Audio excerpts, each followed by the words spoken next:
Today you are going to practice building words that have R blends at the beginning. For this fun activity, you will need these activity cards.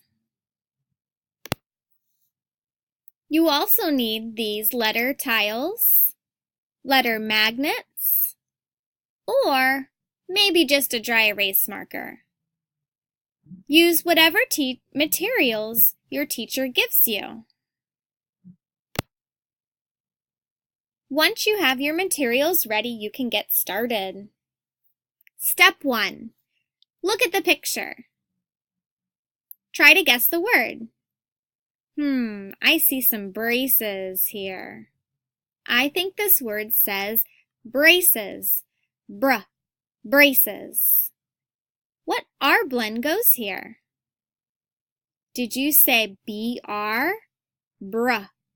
BR. BR is the R blend at the beginning of the word. Listen. Braces. Go ahead and put the letter B and R here.